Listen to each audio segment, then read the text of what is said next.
Մարդկային անփութությունից մինչև անորակ գազաբալոններ, պայթյունների պատճառները բազմազան են, ելքը մեկը։ Մեքենայից բան չի մնում, բայց այդ բալոնը վերցնում այնուամենայնիվ եւ այդ սարքավորումը այնուամենայնիվ վաճառում են։ Մարդիկ կա տեղադրում են այնպիսի բալոններ, օրինակ, որոնք նախատեսված են թթվասնի համար։ Գազաբալոն տեղադրում են որտեղ ուզում են, ովքեր ուզում են։ Ցավոք սրտի ոչ ոք չի ստուգում։ Պես վերջում մեր մոտ պայթյուն է տեղի ունեցել, դրանից վախենալով ապահովության համար։ Ում է ձեռնտու բարձր ճնշմամբ լիցքավորելը եւ եթե ճնշումը չպիտի անցնի 200-ը, ինչու որևէ մեկը չի վերահսկում գործընթացը։ Սրտի անհետաձգելի ստենտավորում առողջապահության նախարարության անվճար բուժօգնության ծրագիրը։ Սիրտ-անոթային հիվանդությունները այսօր համար առաջին տեղում են։ Մեկ ոչ դեղացած ստենտավորումը դա 900,000 դրամ։ Ուղղակի մի բերես։ Պլյուս 1,400,000 փող։ Ովքեր կարող են օգտվել սրտի անվճար ստենտավորումից եւ ինչ նախապայմաններ են անհրաժեշտ։ Մսամթերքի անվտանգության նորմերը, որն է բրուցիլոզ համաճարակի տարածման պատճառը, վարակված անձիկ ու կենդանիներ, ինչ անել մինչև հաշմանդամության դուռը հասցնող հիվանդությամբ չվարակվելու համար։ Նստած ենք բոմբի վրա։ Մեկին ասում ես քո կովը վերացրու, ասում եմ յո նոր ծնված է։ Բացառում ստիպված թողնենք այդ կենդանին։ Պարզվել է, որ մեր անասունները բրուցիլոզով վարակված են։ Մենք փորձում ենք ավելի հարթ տեղափոխումը դեպի սպանդանոցային մորթ։ Սպանդանոցային մորթի առավելությունների ու գյուղացիների դժգոհությունների մասին։ Գազաբալոնների պայթյունները անհանգստության ալիք են բարձրացրել ոչ միայն վարորդների, այլև հասարակ քաղաքացիների մոտ, քանի որ նրանք օգտվում են երթուղայիններից, տաքսի ծառայություններից, որոնք կրկին աշխատում են գազով։ Որտեղից են սկսվում խնդիրները, որ օղակներն են թերանում, ինչու որևէ մարմին հսկողություն չի իրականացնում եւ ինչ անել պայթյուններից խուսափելու համար։ Հարցերի պատասխանները առաջիկա րոպեներին։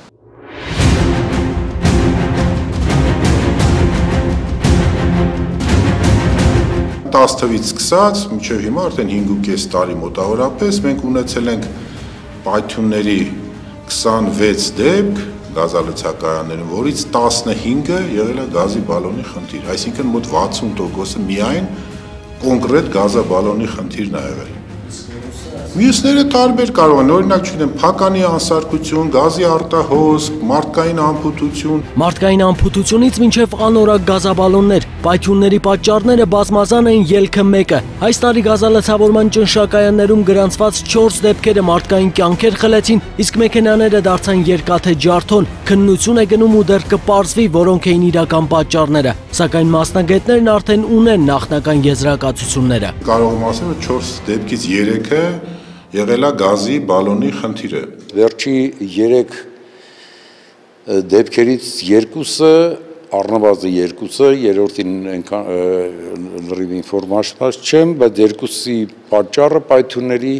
հենց եղել է նա, որ դրանք տեղադրվել են գործը չտիրապետող անձանց կողմից եւ խոտանված գազաբալոններ։ Այնուամենայնիվ գազը լցնում են բալոններում, բալոններն էլ պայթում են։ Ինչպես հասկացանք, պատճառները բազմազան են, խոտանված բալոնների օգտագործումից մինչև անբարեխիղճ տեղադրողներ, դրանց կարելի է ավելացնել բարձր ճնշումն ու պարզ կդառնա դաշտում տիրող տխուր պատկերը։ Սկսենք նրանից, որ ավտոմեքենաներն ի սկզբանե նախատեսված չեն լինում գազով վարելու համար։ Ընդհանրապես սոցիալական վիճակից դրդված շատերը տեղադրում են գազաբալոններ, որ ավելի քիչ վճար են։ Որպես կանոն, այս դեպքերը հին մեքենաների հետ, հիմնականում խորհրդային արտադրության, Volga, 01, Niva եւ այլն, որի վրա տեղադրում են աստված գիտի ինչ բալոն,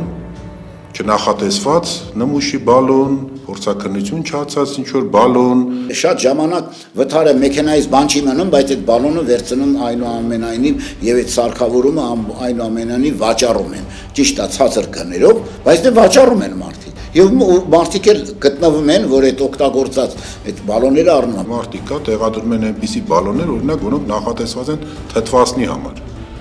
Լսած կլինի, կամ չգիտեմ, այլ ամոնիակի համար կամ այլ ինչ-որ բանի գազի համար նախատեսված բալոնը վերասարքավորում են, այսպես ասած, իրենց արևին լավ բան են անում, եւ այդ ռումբը տեղադրում են այդ մեքենայի մեջ։ Քաղաքացին պիտի իմանա այդ բալոնը ինչ է, պիտանի է, նոր է, հին է, օգտագործված է, վթարային է, Ոչ։ Վարորդը ինչպես կարող է իմանալ այդ բալոնը իսկապես նոր է, թե օգտագործված է, կա։ Կարելի է իմանալ։ Վրան թիվը գրված է, ֆիքսած է։ Սա իհարկե տարբերակներից մեկն է, սակայն Մկրտիչ Տիգրանյանը տարիների փորձով է համոզվել, նույնիսկ բոլորովին նոր գազաբալոնը կարող է խոտանվել։ Մեր երկիր ներկրվող բալոնների 90%-ից ավելին նույնիսկ իտալական կոչվողները բերվում են Չինաստանից ու երբեմն դրանց որակին դժվար է լավ գնահատական տալը։ Դրա համար կարևոր է, որ տեղադրողը գործից գլուխ հանի։ Գազաբալոն տեղադրում են որտեղ ուզում են, ովքեր ուզում են, մեծամասնություն չիմանալով թե ինչ պայմաններ պետք է ապահովեն, ինչ գազաբալոններ են տեղադրում, թույլատրելի են, դրանք չեն թույլատրելի։ Գազաբալոնների փորձարկման լաբորատորիայի տնօրեն Մկրտիչ Տիգրանյանը ոլորտը 10 մատի պես գիտի։ Հիշեցնում է, մինչև 2011 թվականը գազաբալոնային սարքավորումների տեղադրման համար պետք էր սերտիֆիկատ ձեռք բերել։ Կա չափորոշիչներ կապված տարածքների հետ, անհրաժեշտ սարքավորումների, կադրերի ուսուցման, իմացության հետ կապված։ 2011 թվականին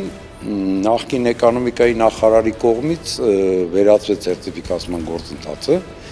ստեղծեց բաց դաշտ։ Հիմա բաց ու ազատ դաշտում գործունեություն են ծավալում նրանք, ովքեր դրա ցանկությունն ունեն։ Երբեմն նույնիսկ տնային պայմաններում տեղադրելով կասկածելի ծագման, օգտագործված, անգամ վթարված մեքենաներից հանված գազաբալոններ։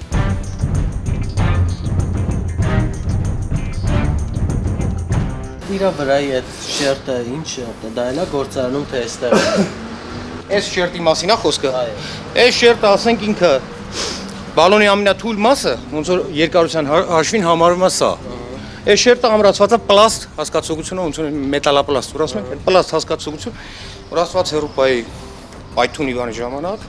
ինքը սենց ասած ճղի, այլ ոչ թե ոնց որ ռուսերենը ասկոլկա չտել էս։ Գազաբալոններ տեղադրող ընկերության աշխատակից Գագիկ Մուսայելյանը վստահեցնում է, ունեն բոլոր անհրաժեշտ փաստաթղթերը եւ իրենց մասնագետները վերջերս են վերադարձել Հոլանդիայից, որտեղ վերապատրաստում են անցել, բայց խնդիրն այն է, որ ոչ բոլորն են օգտվում վստահելի ընկերությունների ծառայություններից, ոչ բոլորն են նոր գազաբալոններ տեղադրում, շատերը դրանք գնում են շուկայից ու տեղադրել տալիս ծանոթ բարեկամների մոտ։ Դա ինչ խոսք մատչելի է եւ լավորից չէ, որ մարդիկ վտանգը հաշվի չեն առնում, բայց այս դեպքում պետք է հիշել ժողովրդական խոսքը՝ կյանքից թանկ բան չկա։ Թվացյալ օգուտի պատճառով իրենք կարող են շատ ավելի ծանր կորուստներ ունենալ։ Կորուստներ չունենալու համար, ինչպես նշեցինք, պետք է նախ վստահելի գազաբալոն տեղադրել վստահելի կազմակերպության մոտ։ Դրանից հետո այնտեղ տրամադրում են վկայական, որ վարորդը տեղյակ է, ինչ անել գազից առաջացած վտանգի դեպքում։ Իհարկե, ինչպես ասում են, այստեղ էլ կան կոռուպցիոն ռիսկեր եւ այդ կնիքն էլ դեռ չի նշանակում, որ վարորդը տեղյակ է անվտանգության կանոններին։ Տվյալ վարորդը ով թեկուզ իրազեկված է եւ այդ փաստաթուղթն էլ ունի։ Այսինքն իրենից բացի այլ մարդ այդ նույն մեքենան կարող է վարել այդ օրենքը։ Փաստացի չէ։ Դա կարծես թե վարորդական վկայականի ինչ որ գազային տարբերակը լինի։ Իհարկե այդ վկայականի մասին վարորդների մեծ մասը ընդամենը լսել է։ Պահանջը կա, սակայն ստուգող մարմինը չկա։ Մեր հարցմանն ի պատասխան ոստիկանությունից տեղեկացրեցին, որ գազաբալոնների առումով իրենք գործառույթ չեն իրականացնում։ Շարունակելով ստուգումների թեման, նշենք նաև, որ գազաբալոնի տեղադրումից հետո մեկ այլ փաստաթուղթ է տրվում։ Տեղադրումից հետո պետք է կատարվի պնևմատիկ ճնշափորձարկում, այսինքն հերմետիկության ստուգում, որպեսզի իմանան բաստողումներ կան խողովակաշարից, այդ բարձր ճնշման խողովակներից, թե չէ նոր դրանից հետո պետք է մեքենան գնա, ասենք գազա լցավորման։ Այդ ընթացքում, ասենք, տրամադրում է տեղադրման ակտ համապատասխան կառավարության որոշման ձևերի, որտեղ նաև նշվում է, թե գազաբալոնի հաջորդ փորձարկումը երբ պետք է կատարվի։ Ինչքան ժամանակ է մեքենան գազով եք վարում։ Արդեն մի տարի է։ Մի տարի։ Ու արդեն բերել եք փորձարկման, որովհետև այս վերջում մեր մոտ պայթյուն է տեղի ունեցել, ու դրանից վախենալով ապահովության համար։ Ձեր մոտ, այսինքն Շարենցաման քաղաքում։ Հակոբը մեկն է այն վարորդներից, որ միայն պայթյունը սեփական աչքերով տեսնելուց հետո է մտածել բալոնը փորձարկման տանելու մասին։ Խնդիրն այն է, որ եթե նույնիսկ տեղադրվել է նոր գազաբալոն, տեղադրողն էլ եղել է բարեխիղճ ընկերություն եւ փաստաթուղթ է տվել, թե երբ է անհրաժեշտ տանել փորձարկման, միևնույն է վարորդների մեծ մասը դրա մասին չի էլ մտածում, քանի որ պահանջող չկա։ Գազը դնելուց այնտեղ փաստաթուղթ են տալիս վարորդին, այսինքն մի հատ վկայական, դա օրինակ դուք ունեք, համարյա ոչ մեկ չունի։ Ճիշտ ասած, ես մեքենան որ գնել եմ, ոչ մի գազի դակումենտ չի եղել, այդ թուղթն էլ չունենք, հետո բերել ենք ստուգել են, մի անգամից այդ թուղթն էլ հանում ենք։ Ցավոք սրտի ոչ ոք էլ չի ստուգում։ Դա պետք է առաջին հերթին, եթե դա ստուգի, առաջինը գազալցակայանի այն աշխատակիցը, որ լիցքավորում է կատարում, բայց դուք էլ լավ նշեցիք, որ այնտեղ էլ շատ հաճախ ոչ ոք ուշադրություն չի դարձնում։ Գազալցակայանի աշխատակիցը առաջին հերթին իր անվտանգությունից ելնելով պետք է ստուգի, երբ է վերջին անգամ փորձարկվել տվյալ գազաբալոնը եւ իրավունք կա արդյոք այն լիցքավորել։ Գաղտնիք չէ, որ պայթյունից մեծ մասամբ տուժում են հենց աշխատակիցները, բայց դա չի նշանակում, թե պակաս ուշադիր պետք է լինեն վարորդները։ Ասում եմ, չեմ գնում ստուգելու։ Ոչ այս անգամ, ոչ մյուս անգամ ու պահանջող էլ չկա, հսկողություն էլ չկա դրա վերաբերյալ։ Ինչպես ցեխ զննության հետ կապված ընդհանուր մեքենայի, կարելի ասել ամեն ինչը դրված է վարորդի ինքնագիտակցության վրա։ Միակ տարբերությունն այս դեպքում այն է, որ կտրոնի բացակայությունը չի հանգեցնում պատժի։ Ճանապարհային ոստիկանությունը օրենքի համաձայն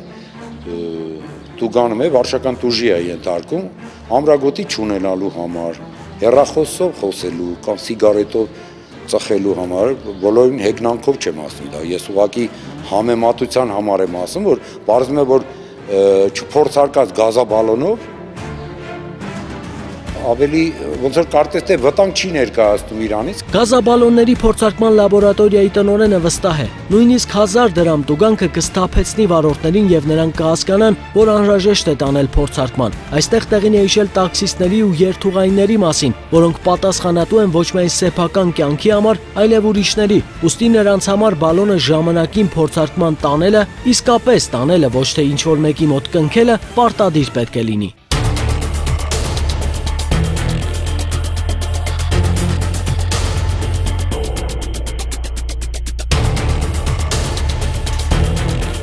Մեր երկրում գործող փորձարկման 8 լաբորատորիաներից մեկն է։ Փորձարկումն այստեղ արժե 10,000 դրամ, օրական կարող են սպասարկել 20-ից 25 ավտոմեքենա, սակայն այդ թիվը շատ ավելի փոքր է, տարեկան 1000-ից մի քիչ ավելի։ Հիմնականում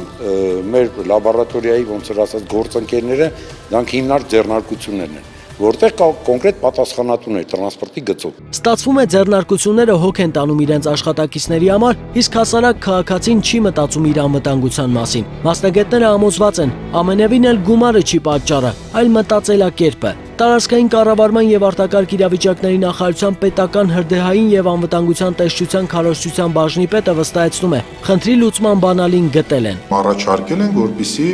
տվյալ գազաբալոնները դառնան արտադրական վտանգավոր օբյեկտներ եւ դասվեն դրանց շարքին եւ մտնեն օրենքի դաշտ։ Բանն այն է, որ տեխնիկական անվտանգության ապահովման պետական կարգավորման մասին օրենքի համաձայն արտադրական վտանգավոր օբյեկտները տարին մեկ անգամ պարտադիր պետք է անցնեն փորձաքննություն։ Եթե ասենք այդ գազաբալոնը անցնի տարին մեկ անգամ փորձաքննություն, ինքը փորձարկվի ճնշման տակ համապատասխան պայմաններում, ապա մենք համոզված ենք, որ այս կարգի բալոնները հաստատ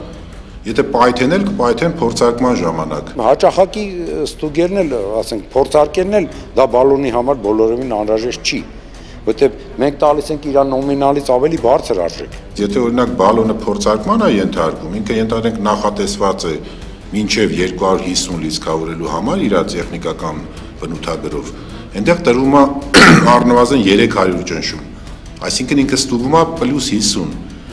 Եթե ինքը նորմալ բալոն լիներ եւ ասենք ստուգված լիներ, ինքը 280-ից էլ չպետք է պայթի։ Բոլոր, բայց իհարկե դա չի նշանակում, որ կարելի է լիցքավորել 280, չի կարելի միանշանակ։ Բարձր ճնշում, սա պայթյունների գլխավոր պատճառներից մեկն է։ 250 անում էին 3 տարի առաջ։ Իհարկե անթույլատրելի է, դա նորից այո, կարող է մենք դեպքեր, բայց շատ քիչ են։ Մենք մեկ էս 5 տարվա ընթացքում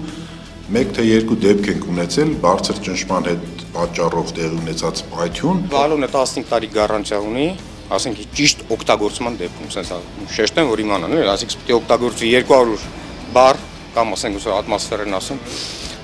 վանի տակ, քանակի տակ ամենօրյա։ Ստուգմանը 2 տարի հետո, տեղադրման օրվանից 2 տարի հետո ինքը պարտադիր, վարորդը պարտավոր է։ Տանի դիագնոստիկան է, այսինքն քանդում են, լվանում են, մաքրում են հատուկ սարքերով իրան ստուգում են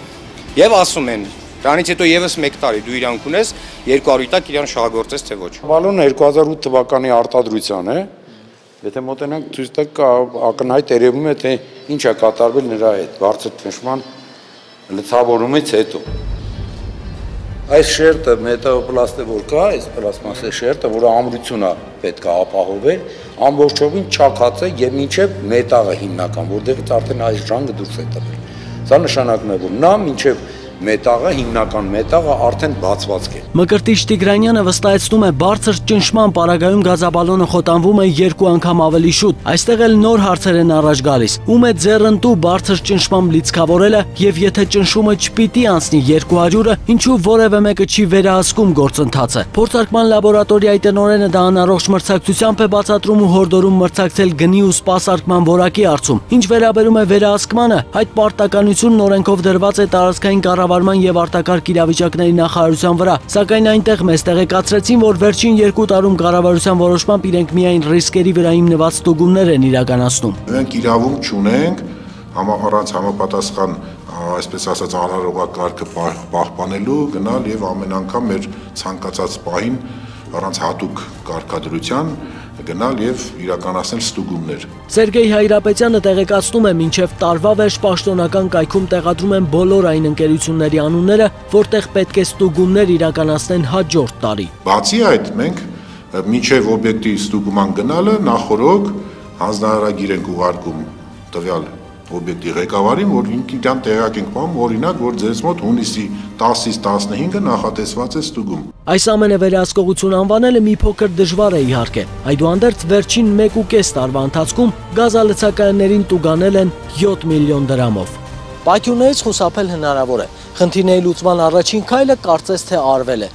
Գրեթե բոլոր գազալցականները լիցքավորում են այնքան, որքան պահանջն է։ Մնում է վարորդներն էլ հասկանան, որ թեկուզ էժան, բայց վտանգավոր գազաբալոնները առաջին հերթին հենց իրենց առողջությանն ու կյանքին են սպառնում։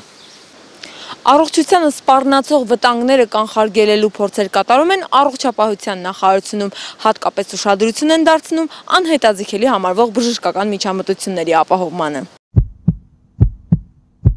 Այրեն ճնշման տատանումներ, սրտի հետ կապված տարատեսակ խնդիրներ, առողջապահության նախարարության տվյալներով սրտանոթային հիվանդությունները Հայաստանում լուրջ մարտահրավեր են։ Սիրտանոթային հիվանդությունները այսօր համար առաջին տեղում են իրենց մահացության, հիվանդացության, վաղաժամ մահացության եւ հաշմանդամության ցուցանիշներով։ Սահմանային իրավիճակի, այն ինչ որ 49% մահացություն, մոտ 25-30%-ի կարգի հիվանդացություն, սրանք շատ լուրջ թվեր են։ Հենց այս խնդրով անհանգստացած առողջապահության նախարարությունը դեռ նախորդ տարվա վերջերին փորձնական քայլեր ձեռնարկեց։ Որոշեցին ներդնել սրտի անհետաձգելու բուժօգնության ծրագիրը։ Սրտամկանի սույն ինֆարկտի դեպքում ստենտի տեղադրում անվանումով նախաձեռնությունը մեկնարկեց 2015 թվականի հունվարի 1-ից։ Մինչև այժմ մոտ 400 միլիոնի կարգի գումար է ծախսվել, 650 քաղաքացիներ ստացել են բուժօգնություն սրտի անհետաձգելի ծրագրով։ Քաղաքացիներին տեղադրվում է ոչ դեղապատ ստենտ, ոչ միայն ստենտի, այլև հետվիրահատական ծախսերն իր վրա է վերցնում պետությունը։ 700,000 դրամի մասին է խոսքը, որի մեջ ներառվում են նախնական հետազոտությունները, թվով 8 հետազոտություն։ Մեր կլինիկայում մեկ ոչ դեղացած ստենտավորումը դա 900,000 դրամ գումարած կոնսերվատիվ բուժման ուրեմն գինը եւ գումարած կորոնարոգրաֆիայի գինը։ Սրտի անվճար ստենտավորում ու հետագա բուժում կատարվում էր սկզբում 6, հիմա արդեն 10 հիվանդանոցում։ Այս բուժօգնությունն իրականացնող հաստատություններից միայն 2-ն են մարզերում, մեկը Գյումրիում, մյուսը Գորիսում։ Մնացած 8 կազմակերպությունները դա Երևան քաղաքում տեղակայված կազմակերպություններ են, որոնք օրենքով սահմանված կարգով իրավասություն ունեն ինտերվենցիոն սրտաբանությունով զբաղվելու։ Եթե չկատարվի ստենտավորվում այս հիվանդների շրջանի, այս հիվանդներին մահացությունը շատ գրեթե 2.5-3 անգամ ավելի բարձր կլինի։ Երևանի պետական բժշկական համալսարանի հիվանդանոցն այն բուժհաստատությունների ցանկում է, որտեղ անվճար ստենտավորում է կատարվում։ Առհասարակ այստեղ տարեկան 500-ից 600 գործողություն են անում։ Այս տարի թվին ավելացել են նաև պետության աջակցությամբ անվճար իրականացվող ստենտավորումները։ Մինչև այժմ, մինչև այսօր 78 հիվանդ մեր համալսարանական հիվանդանոցի սրտաբանական կլինիկայում ստացել է այդպիսի միջամտական բուժում եւ հետմիջամտական դեղորայքային բուժում պետության կողմից երաշխավորված այդ ուրեմն շրջանակներում։ Երկու օր իրար վրա սիրտս սկսեց ասած ուժեղ ճմլվել թիկունքս, բերեցիք տնային պայմաններում դեղան խմեցի, հետո անցավ։ Երրորդ օրը առավոտյան բռնեց, էլ չթողեց։ Տիկին Դիանան նոր էր կոնքոսկրի վիրահատությունից հետո տուն եկել, երբ նորից հայտնվեց հիվանդանոցում։ Այս անգամ սրտի պատճառով բժիշկները տեղեկացրին, նոր վիրահատությունն անխուսափելի է։ Առանց իմասելու իրանք այդ ստենտը արեցին։ Գիտեմ, որ դա բավականին թանկ հաճույք է։ Կնոջ հարազատները չգիտեին էլ, թե ինչպես էին ոչ այնքան քիչ գումարը հայթայթելու։ Պետական աջակցությունը լուծեց այն խնդիրը, որ կարող էր ծառանալ նրանց առաջ։ Հուշերը, որ ծրագրի շրջանակներում կարող են հիվանդին անվճար օգնություն ցույց տալ, դա շատ կարևոր է, որտեղ ցանկացած հիվանդի տեր ուզում է, որ իր հիվանդին փրկի, օգնի, իսկ այդ ֆինանսական հարցերը այսօր իրոք շատ վատ վիճակում է հանրապետությունում։ Կարողոց զարգացա 6:30 րոպե ցավը սկաց։ Շտապը կունքյան զանգեցինք, մեկ սրսկեցին, արդեն ինչ-որ ինֆարկտի բաժաններ էր։ Սիրիահայ Ռաֆին եւս համալսարանական հիվանդանոցի սրտաբանական կլինիկայում է պետպատվերի շրջանակում անվճար վիրահատվել։ Չլիներ այդ ծրագիրը, Ռաֆին չգիտեր ինչ էր անելու, մշտական աշխատանք չունի, դրան գումարածել հիվանդ հորն է պահում։ Լավ միտք է, մարդիկ չեն կարողանալ, ուրեմն օգնության գարիք պետք է։ Մենք նախարարպես արդեն Սիրիայից եկել ենք, մեզի մեծ բան։ Կրսկավանդակը ծխվեց, այնեցա ցավում շունչդ կդրմա։ Շնչում ես, մինչև այդ դեղը չհասցնեն, չտան, ուրեմն դու գնացիր։ Սրտի խնդիրն իսկական պատոհաս է դարձել Դավիթ Դավթյանի համար։ Ուղիղ 3 տարի առաջ էր, սրտի ինֆարկտ ստացավ ու հայտնվեց հիվանդանոցում։ Ասում որ հոպար ուզում ես ապրես, այս դեղերը պարտադիր մի խմես։ 1, 2, 3, 4, 5, 6, 7 անուն դեղ, որը կազմում է 63000 դրամ։ Ես որտեղից եմ 63000 ամեն ամիս տալի առնում։ Դեղորայքից հրաժարվելու ու կորսված առողջությունը վերականգնելու համար Դավիթ դարձյալ դիմում է բժիշկներին։ Մայրաքաղաքի հիվանդանոցներից մեկում տեղեկացնում են, ելքը գտել են։ Ասեցին հոպար, պարտադիր քեզ ստենդավորում ա պետք։ Թվում էր ամեն ինչ հաջող հանգուցալուծում է ստանալու։ Սրտի խնդիր ունեցող քաղաքացին վստահ էր, իր առողջական հարցը կլուծվի։ Առողջապահության նախարարությունը անվճար ստենդավորման ծրագիր է իրականացնում 1, 2-րդ Արցախյան պատերազմի մասնակից է Ազատ Ամարտիկ։ Վկան այս մեդալներն են, պատվոգրերն ու շքանշանները։ Մի տնից 3 տղամարդ կռվել ենք, մարդիկ ստեղից փախան 90-ական թվականներին։ Խոսքից բուն իմաստով փախան։ Տունը ծախեց, տվեց մի հատ տոմսարով փախավ, որ կռվին չմասնակցի, չգնան կռվեն։ Ես գնացի կռվել եմ։ Մարտակերտ, Մեջշեն, Մաղավուզ, Մատաղից, Ղարաչիլար։ Ազատամարտիկը թվարկում է այն վայրերը, որտեղ մահվան վտանգն աչքի առաջ կռվել է թշնամու դեմ։ Անձնվեր ծառայության համար ստացած շքանշաններն ու վկայականները մեծ պատասխանատվությամբ ու հպարտությամբ է պահում։ Նշանակալի ավանդերի համար Ազատամարտիկ Դավիթ Նահապետի-Դավթյանին պարգևատրել մարտական ծառայության մեդալով։ Միայն թե ոչ շքանշանները, ոչ էլ շնորհակալագրերը առողջական հարցը լուծելու հնարավորություն չտվեցին։ Ճիշտ է, Պաշտպանության նախարարությունն ուղեգիր տվեց, բայց դա հարցի լուծում չեղավ։ Ուղեգիր պետք է բերես։ Պլյուս 1,400,000 փող։ Եվ որ այդ փողը ես չունեմ բալես։ Չկա։ Ուղեգիրը վերցրած գնացի, որ փողն էլ ուզեցին, այդպես թողը եկել եմ։ Ազատամարտիկը նեղացած է ու վիրավորված լրատվամիջոցներից էր տեղեկացել, թե ինչպես Հայաստանի անվտանգության սպառնացող ադրբեջանցի դիվերսանտին սրտի անվճար վիրահատություն էին այլ, իսկ հայրենիքը կրսկով պաշտպանածին անտես էր։ Ինչի մար կռվանք մենք։ Տներ են տալի մարդկանց, տենում են մեքենաներ են նվիրում ազատամարտիկներին։ Այ մարդ մեքենա պետք չի, ես ոչ էլ կոպեկ եմ պահանջում ձեզնից։ Կյանք տվեք ապրեմ։ Ցանկացած մարդ, ով ունի սիրտանոթային խնդիր, դիմել եւ օգտվել դրանից, ինքը պետք է հստակ այս ծրագրի չափանիշներին համապատասխանի։ Առողջապահության նախարարությունից տեղեկացնում են սրտի անհետաձգելի վիրահատության ծրագիրն ունի նախապայմաններ։ Այս վիրահատությունը գործի է դրվում այն դեպքում, երբ ինֆարկտը կյանքի համար վտանգ է ներկայացնում եւ այն պետք է շտապ կանխել կամ հրատապ վերացնել հետևանքները։ Սա կանխարգելում է այո վերջնական ինֆարկտի ձևավորում, այսինքն մեռուկացած օջախ բուժման հետևանքով ստենտ տնելու հետևանքով ոնց բացվում է, սնուցումը կարգավորվում է, օջախ չի ձևավորում։ Միջամտությունը կատարվում է այն հիվանդներին, որոնց մոտ կա հստակ էլեկտրասրտագրական, կլինիկական եւ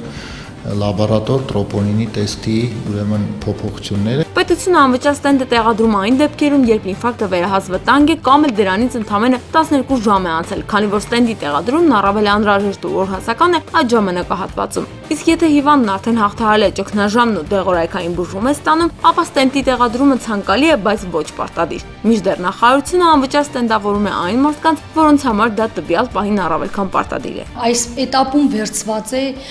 այն դեպքերը, որոնց դեպքում շատ լուրջ վտանգ է սպառնում կյանքին։ Այսինքն սկսել ենք սահմանից։ Չեն կարող, բայց քրոնիկ հիվանդները այդ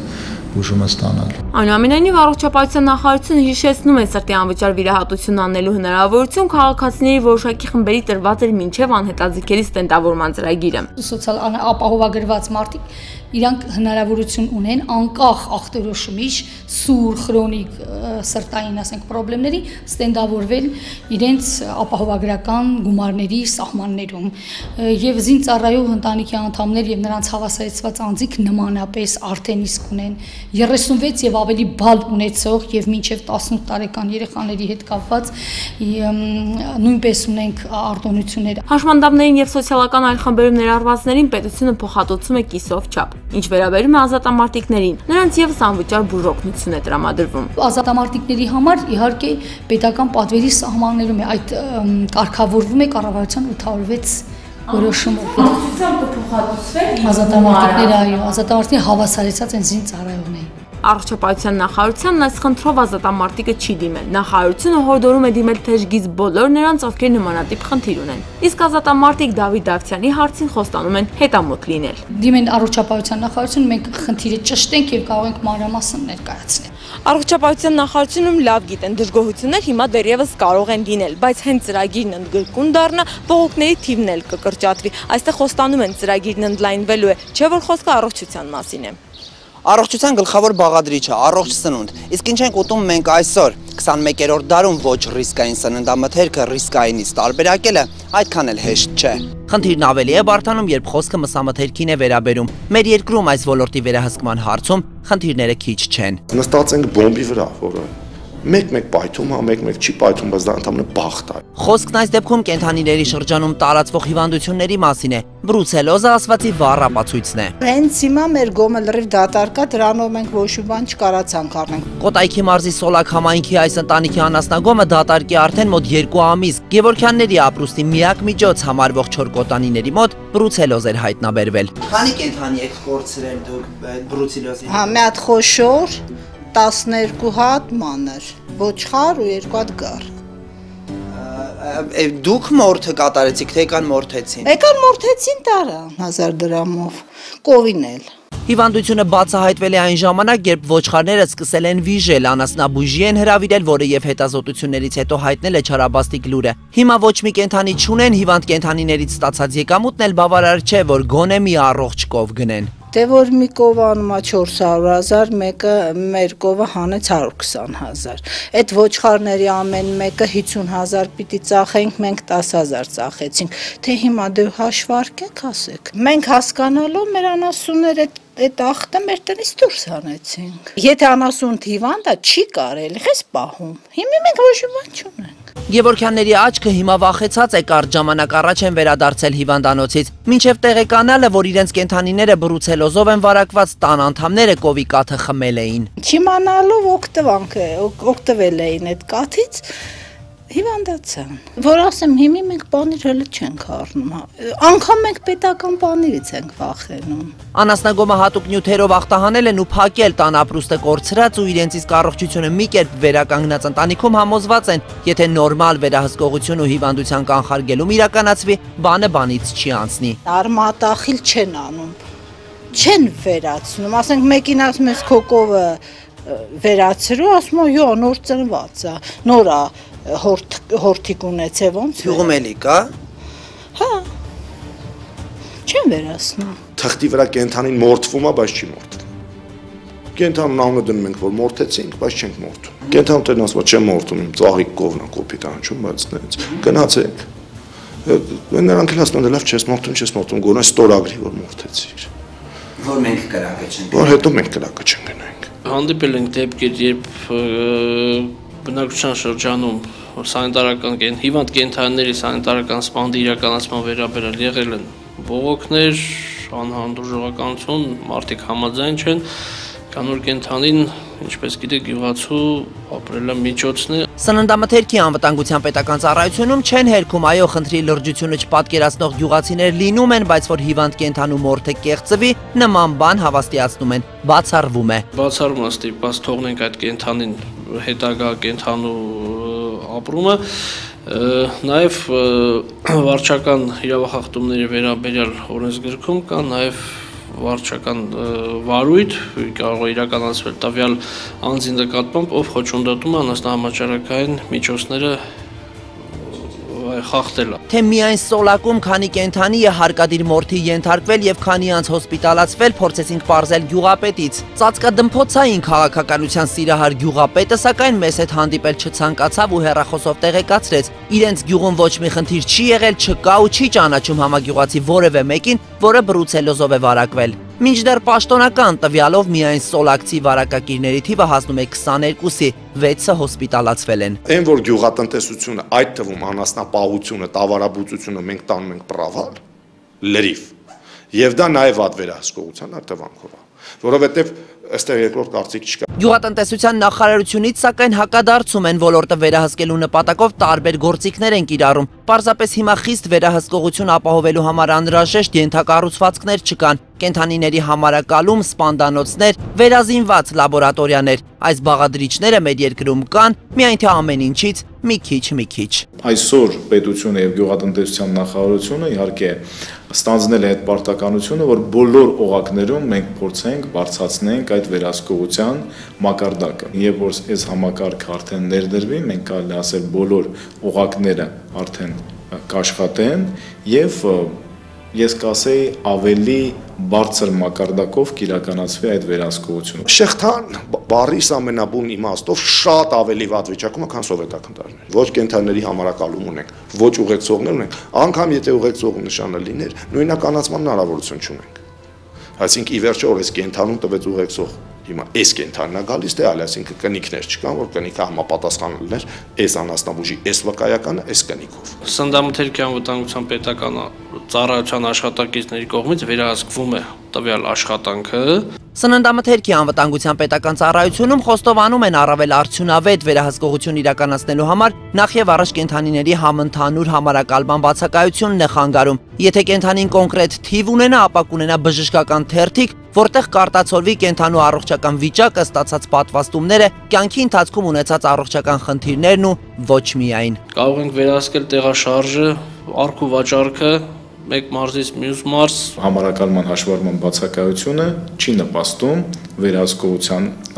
առավել արդյունավետ իրականացմանը։ Նախարարությունում հիմա օրենսդրական նախագիծ են պատրաստում կենդանիների համարակալման վերաբերյալ։ Հենց դա արվի, ոչ միայն հնարավոր կլինի վերահսկել մսամթերքի ներքին շուկան, այլև կբացվեն նոր հեռանկարներ։ Երկրներ կան, այո, որտեղ մենք կարող ենք արտահանում անել կամ մտածել արտահանում անելու մասին, եթե ունենանք համարակալում, եթե չունենք ավտոմատ պետք է մոռանանք, այդ թվում եվրոպական երկրներ։ Որպեսզի միսն արտահանվի, պետք է կարողանանք փաստաթղթերով ներկայացնել, թե կենդանին որտեղ է ծնվել, մեծացել, սնվել, մորթվել, ինչպես ու ինչ պայմաններում է միսը տեղափոխվել ու վերամշակվել։ Եթե շղթան չկա, արտասահմանյան չափորոշիչներին համապատասխանել չի կարող, իսկ մենք դեռևս պետք է բավարարվենք գարնանն ու աշնանն իրականացվող պլանային ախտորոշման եւ պատվաստման շրջանակներում հիվանդությունների բացահայտումներով ու ամենօրյա անասնաբուժասանիտարական հետազոտություններով։ Նկատենք սակայն, որ գործող կանոնակարգով գյուղացին շահագրգռված չէ բարձրաձայնելու իր կենդանու հիվանդության մասին ու ախտը ջրի երես է դուրս գալիս, երբ դանակը ոսկորին է հասնում։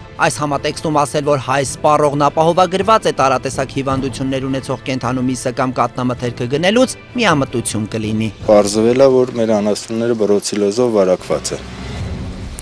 Ու մորթել են։ Բոլորին մորթել ենք։ Արտակ Մովսիսյանը մեկ օրում կորցրել է 15 տարվա դառը քրտինքով աշխատածը։ Կոտայքի մարզի Բջնի համայնքում Մովսիսյանների կորուստն ամենամեծն է եղել։ Հարկադիր մորթի է ենթարկվել 15 կով, որոնցից 7-ը մայրացու են եղել։ Խոշոր եղջերավորները մեկը մյուսի հետևից սկսել են վիժել ու փաստն անհանգստացրել է Արտակին։ Գյուղի անասնաբույժին են հրավիրել ու հետազոտության արդյունքում բացահայտվել է իրողությունը։ Բարեբախտաբար հիգիենայի կանոնների պահպանման ու կատնամթերքը լավ եռացնելուց հետո օգտագործելու տանտիրուհու հետևողականության շնորհիվ վարակը կենդանիներից մարդկանց չի փոխանցվել։ Մեկ էլ պանիր են պատրաստել, բայց կերել ու վաճառել են աղով վերամշակելուց հետո։ Իդեպ բրուցելոզով հիվանդ կենդանու կաթից պատրաստված մթերքներից պանիրն ամենառիսկայինն է։ Կաթն այս դեպքում միշտ չէ, որ եռացնում են։ Վտանգավոր հարուցիչները կարող են ոչնչանալ, եթե պանիրը երկար ժամանակ աղի կամ աղաջրի մեջ է պահվում։ Այդ մսից կերակ, որ մորթեցիք։ Ես անձամբ կերել եմ։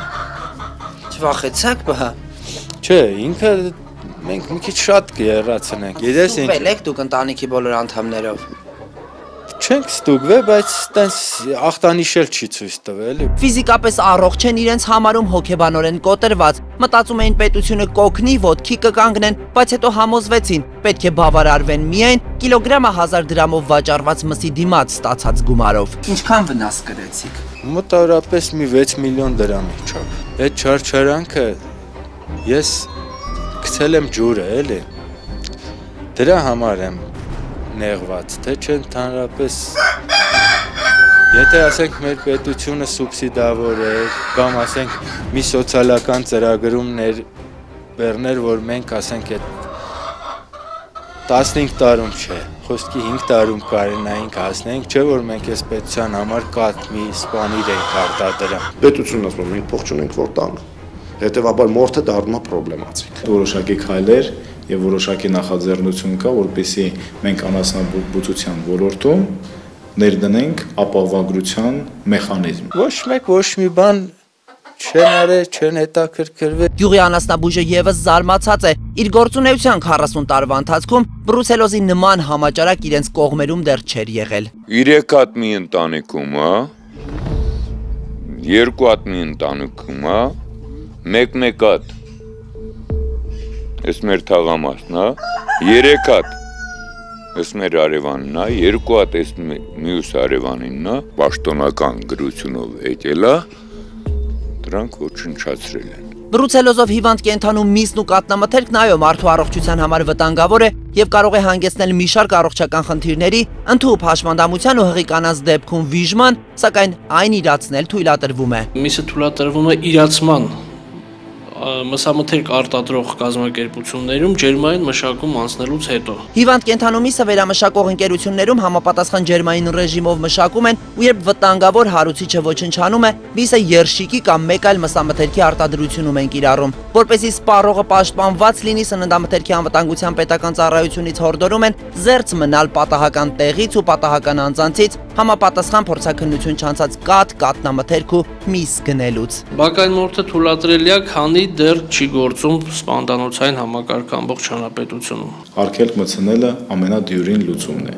եւ մենք փորձում ենք ավելի հարթ տեղափոխումը դեպի սպանդանոցային մորթ։ Ինչ վերաբերում է սպանդանոցներին, մեր երկրում դրանք 5-ն են։ Չնայած սպանդանոցը մորթի համար ամենակատարյալ ու ստերիլ տեղն է համարվում, բայց արի ուտես, որ եթե այդտեղ էլ ամեն ինչ ձևական է արվում, ռիսկերից խուսափել հնարավոր չի լինում։ Մի քանի ամիս առաջ բրուցելոզով վարակվեց Սյունիքի մարզի սպանդանոցի 19 աշխատակից։ Փետրվարի 20-ին ընդունել ենք առաջին հիվանդը։ Հետազոտեցինք, տեսանք բրուցելոզը բավականին բարձր տիտրում։ Հետո եկավ երկրորդ հիվանդը, որը էլի գյուղաբնակ էր, բայց աշխատում էր այդտեղ էլի։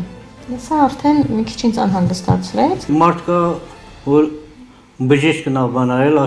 ասել թուգա էլի։ Հերթով եկան, բուժվեցին ու հիմա փորձում են գտնել վարակի առաջացման պատճառը։ Ըստ նախնական վարկածի խնդիրը սպանդանոց մտած կենդանու անասնաբուժական ուղեկցող փաստաթղթի հետ է կապված։ Ենթադրվում է, որ այն լրացվել ու կնքվել է առանց կենդանուն ստուգելու։ Փաստի առթիվ հարուցվել է քրեական գործ։ Իհարկե կան մասնավոր դեպքեր։ Մասնավոր դեպքերը պայմանավորված են նաև տվյալ մասնավոր կազմակերպության կողմից որոշակի նորմերի խախտման մեջ, որը անմիջապես, ինչպես դուք նշեցիք, որոշակի խնդիր առաջացրեց Սյունիքի մարզում։ Պատասխանատուները հավաստիացնում են կատարվածը չպետք է ստվերի սպանդանոցների դերն ու նշանակությունը։ Եթե սպանդանոցում իրենց գործը հավուր պատշաճի կատարեն, անգամ ոչ հավաստի ուղեկցող փաստաթղթով մորթի բերված կենդանու խնդիրները տեղում կբացահայտվեն ու ոչ աշխատակիցները կվարակվեն, ոչ էլ այդ կենդանու միսը շուկա կհասնի։ Հայաստանում միակ սպանդանոցն է, որ ունի HACCP սերտիֆիկատ ու ISO 22000, որը որ միջազգային սննդի անվտանգության սերտիֆիկատ է։ Խոսքն Արզնիում շահագործման հանձնված սպանդանոցի մասին է, որ սպառողի վստահությունը այստեղ մորթված կենդանու մսի նկատմամբ մեծանա, ամենայն մանրամասնությամբ ներկայացնում են պայմաններն ու մորթի գործընթացը։ Հատուկ հատակ, սալիկներ, միջազգային չափորոշիչներին համապատասխան սանհանգույց, լվացարաններ, ամեն քայլափոխի։ Մորթի հետ առնչվող անձն այստեղ պարտավոր է ամեն գործողությունից հետո լվանալ ձեռքերը հատուկ հեղուկով։ Այստեղ երման ջուր է, ամեն մորթից հետո այդ ղասաբը դանակը դնում է այստեղ, ախտահանվում է ու ամեն մորթից հետո ինքը ոտով, որպեսզի ոչ մի կոնտակտ չլինի ձեռքից։ Սպանդանոցի խոշոր եղջերավորների համար նախատեսված սրահում նախ եւ առաջ շոկի են ենթարկում կենդանուն, այս սարքի միջոցով կրակելով գլխին։ Ինքը մսի որակի վրա մեծ ազդեցություն ունի, որտեղ կենթանին մորթվելուց ցավ չի զգում։ Իրան արդեն ուղեղից անջատվում է այս սարքով։ Կենթանի որ մտնում է, դա փակվում է։ Արդեն կենթանին ֆիքսված է։ Այստեղ հատուկ թեքություն է տված, որ կենթանին սպանելուց հետո ինքը հպվում է այս դռնակին, այնտեղ ինքը որ տակից սխվում է, արդեն գլորվում է ներքև, արդեն ինքը ուշաթափված է լինում։ Անով կաշին հանում է ու էլի շատ արագ է տևում, արագ է լինում ու ավելի հիգենիկ է։ Այս հատվածը ինքը կոչվում է կեղտոտ հատված, այստեղի աշխատողները իրավունք չունեն անցնելու այս կողմը, որտեղ սա արդեն մաքուր հատվածն է, այսինքն արյուն, կաշի էլ չկա այստեղ։ Այսպես օդից կախված կենթանին գալիս է այստեղ ֆիքսվում, հա։ Այստեղից սկսվում են արդեն երկու կես գնում է այնտեղ։ Նույն դանակը, նույն սղոցը, նույն ասենք ղասաբը նույն գործիքով չի հաջորդ կենթանուն չի շփվում, որտեվ միջև ասենք ստուգվելը կարա մի կենթանուց մյուս կենթանին վարակ անցնի։ Սա արդեն մանր եղջերավորների համար նախատեսված մուտքն է սպանդանոց, այստեղ արդեն կենթանուն այս սարքի միջոցով էլեկտրաշոկի են ենթարկում, մորթի գործընթացը կենթանու համար առավելագույնս առանց ցավ լինելու համար։ Ոտից գցվում է, բարձրանում է, դեպի գնում է արդեն մորթի պրոցես։ Սա արդեն կաշին մսից առանձնացնելու համար նախատեսված հատուկ սարք է, աշխատում է օդամղիչով։ Հետևի ոտի արանքից մցվում է, ինքը օդ է փչում, կաշվի ու մսի արանքը հեռացնում է, որը մաշկահանման պրոցեսը ավելի հեշտացնում է։ Պարտադիր է այսօր այդ սպանդանոցի մորթը, որ մենք նայում ենք արդեն 21-րդ դարի կեսերին ենք հասնում, բայց դեռ Սիբիրախտից մարդիկ են մահանում։ Սպանդանոցի ղեկավարը հավաստիացնում է նման պայմաններում հիվանդ կենթանու մորթն ու իրացման շուկա հասնելը բացառվում է։ Ուղեկցող փաստաթղթից բացի չորքոտանու առողջ լինելն այստեղ հավաստում է նաև մարզի անասնաբույժը արտաքին զննմամբ։ Մորթից հետո միսը կրկին հետազոտվում է ու եթե խնդիր են նկատում ունեն կասկածելի մսի համար նախատեսված սառնարան, բոլոր կասկածները փարատվելու դեպքում այդ միսը նոր բաց է թողնվում շուկա։ Այս կառույցը հիմա ասենք շուրջ $1 միլիոն կարգի արժի առանց սարքավորումների։ Սարքավորումների արժեքը չգիտի, քանի որ գյուղատնտեսության նախարարության միջնորդությամբ այն նվեր են ստացել արտերկրից։ Սպանդանոցի ղեկավարը սակայն նկատում է, այսքան ներդրում է կատարվել, բայց մեծ հաշվով կառույցն անգործության է մատնված։ Արմեն Ջանվելյանը համոզված է, եթե ամեն մարզում 2 սպանդանոց կառուցվի, մսամթերքի շուկան ամբողջությամբ վերահսկելի կդառնա։ Հիմա այստեղ փոքր քանակությամբ արտահանման համար են մորթանում, իսկ տեղի շուկայում միայն մի խոշոր ընկերություն է միջազգային կանոններին համապատասխան պայմաններում մորթված կենթանու միս պահանջում։ Հարց եմ տալի, ասում եմ, ինչի՞ չեք ուզում սպանդանոցի մեջ, ինչի համար։ Կտանենք Բաքում կմորթենք։ 50 դրամ տարբերություն է տալի Բաքում մորթացի ու սպանդանոցում մորթացի։ Սպանդանոցում մորթը չպատվիրելու մի մտավախություն էլ կա։ Թոք, սիրտ, պոչ, կաշի ու այսպես շարունակ։ Անասնատիրոջը թվում է, թե այս ամենից սպանդանոցում կզրկվի։ Տեսակետը պարզվում է թյուր է։ Ծառայություն մատուցելու համար հստակ լինելու է։ Կիլոգրամի համար այսքան դրամ։ Գյուղացին կարա կամ դրամով վճարի այդ գումարը, ամբողջ իր ունեցած միսը, իր ոտ, այդ կենթանու ոտը, գլուխը, կաշին, ենթամթերքները հետ վերադարձվի իրան։ Ես ընդամենը ստեղ ծառայություն եմ մատուցելու, ոնց չվերադարձնեմ։ Այնտեղ հատուկ հարմարություն է ստեղծած, որ կենթանու տերը կարա գա կանգնի իր անասունի կողքը, տեսնի, որ կենթանին մտել է։ Նույնիսկ մենք տարբերակ ենք բանարել միջև ընդհանուր Հայաստանում կենթանիների համարակալումը, մենք ասենք կենթանուն հատուկ համարակալենք ու իրան ասենք ներկայացվի, որ թիվես ինչ կենթանին քոնն է լինելու ու միջև վերջի կշռման պրոցեսը գլուխը չանջատենք կենթանուց, որ կարծրատիպ չունենա, թե մենք խափում ենք, մի քիչ ավել ենք թողում, մի քիչ պակաս ենք թողում։ Մենք պետք է նաև նոր գիտակցության մակարդակի հասնենք, որ քաղաքացիները նաև նախընտրեն ավելի անվտանգ միսը եւ այն մակնշումը, որը սպանդանոցային մսի վրա իրականացվում է, իհարկե պետք է նաեւ մեր քաղաքացիները հետաքրքրված լինեն այդ մսի ձեռքբերմամբ։ Մի հարցում բոլորի տեսակետներն էլ համընկնում են։ Եթե հանրապետությունում համապատասխան քանակությամբ սպանդանոցներ լինեն, բակային մորթն էլ արգելվի, սպանդանոցներում շունչ քաշելու ժամանակ հաստատ չեն ունենա։ Իսկ մինչև այդ ոլորտում համապատասխան վերահսկողություն, կարգ ու կանոն կսահմանվի, մսամթերքի անվտանգությանը ստիպված ենք հետևել ինքներս։ Նախ եւ առաջ պետք է հետամուտ լինել, որ մսամթերքը բժշկասանիտարական հետազոտություն անցած լինի եւ որ ամենակարևորն է լավ եփել միսը մինչեւ ուտելը։